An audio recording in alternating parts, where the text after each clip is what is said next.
every country around the world has different programs to help out people in need, their own citizens and all that. But did you know that a lot of the welfare money that they receive, it's actually used to spend on actually buying drugs? To get a little, get some detail about what welfare is it's a program that every country has to help out people in need who need more food to survive off of. It helps out with housing. That way, people have a place to live. But for this fraud, some of the consequences are, that they go out and buy drugs, and it's actually become a worldwide issue. Um, First view, some of the issues that we have in the welfare program is that it's a government assistance, but a lot of the people don't, since it's a free, it's a free benefit. People abuse it and they use it to buy drugs. And the big thing about welfare fraud is that it's not traceable. You know, I've seen people sell drugs or sell their food stamps to in exchange for actual money. That way, it's easier for them to buy drugs. Um, and it affects people that actually truly need the assistance, because as you're trying to fulfill and help out your family, um, it it takes away from the meaning and the principle of what the program actually does for a certain person and a family.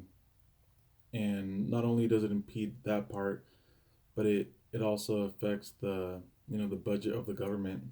They don't know, they know about it, but they don't act on the um, certain circumstances. So it more money goes out for those reasons, and it limits the money of to the people that actually need the actual help. And to avoid all this, the best solution would be to do drug screenings to make sure the people receiving it are following the proper rules. Um, to understand a little more about the welfare program, it's divided up to seven ways. It's actual, the nutritional assistance, which involves the food stamps. Um, it there's a part of it is medical help.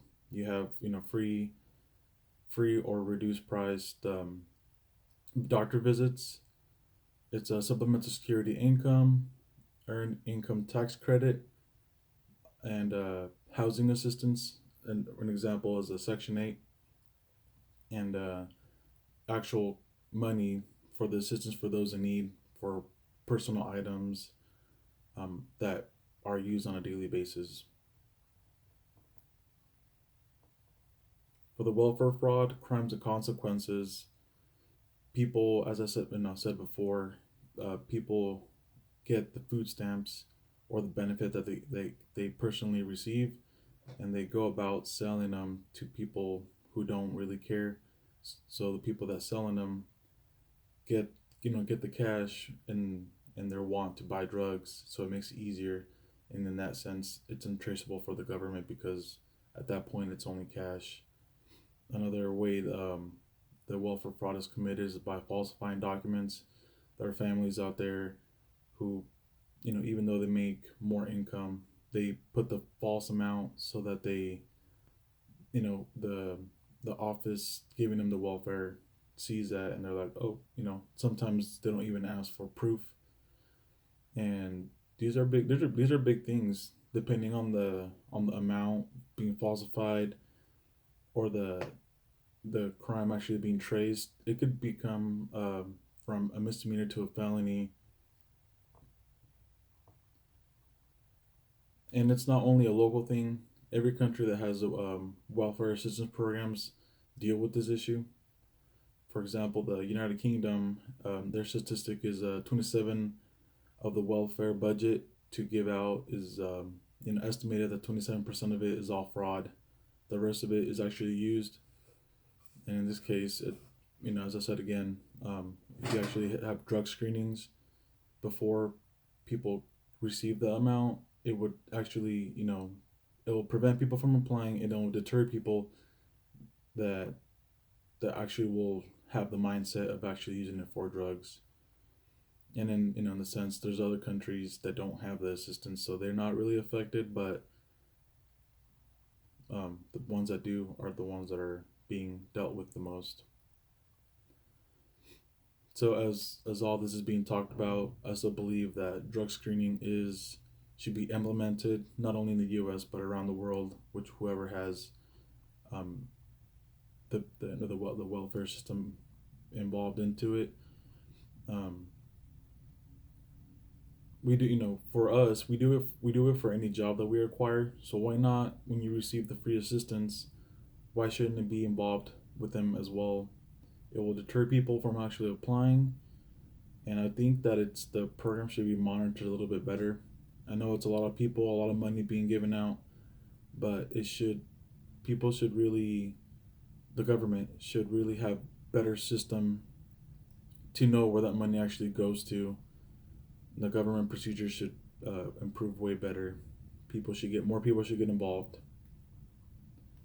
And one of the big things is like, why is the government against it? They don't think that it's cost effective.